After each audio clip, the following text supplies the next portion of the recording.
안녕하세요. 이번 시간에는 어셈블리 환경 여러 기능 중에서 미러에 대해서 한번 배워보도록 하겠습니다.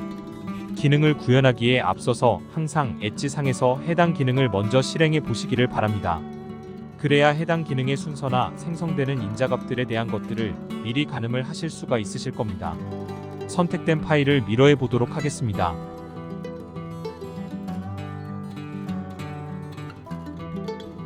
미러가 된 것을 확인하셨나요? 여러분들은 지금 실행했던 과정을 잘 기억하셔야 합니다. 대상을 선택하고 기준이 되는 면을 선택한 다음 팝업 창에서 액션을 누르면 결과가 얻어지는 과정을 기억하시면 됩니다. 이제 위의 과정을 직접 구현해 볼까요? 개발하기 위한 솔리드 엣지 라이브러리를 컴에서 참조 추가합니다. 진행 과정은 주석에 작성한 대로 코드를 작성할 겁니다.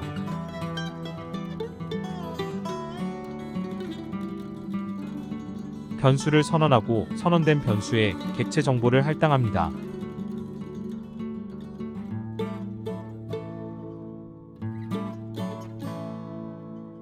미러를 하기 위한 제일 첫 번째 과정은 미러를 할 대상 파일을 찾는 거겠죠.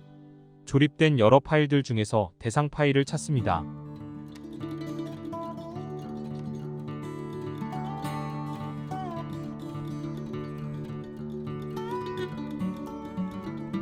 해당 파일이 어디 있는지 모를 경우 포문을 통해서 해당 파일을 찾습니다.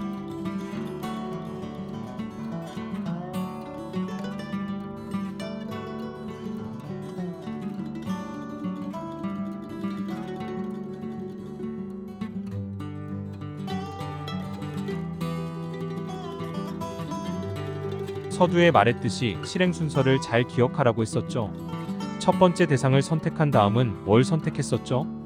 맞습니다. 기준이 되는 면을 찾는 것입니다. 기준면이 되는 이름을 알고 있는 경우 포문을 통해 해당 면은 찾습니다.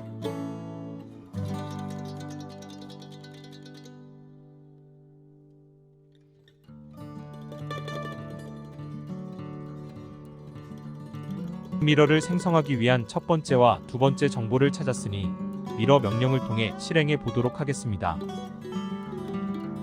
어떠신가요? 처음에 엣지상에서 실행한 것처럼 미러가 잘 되었나요?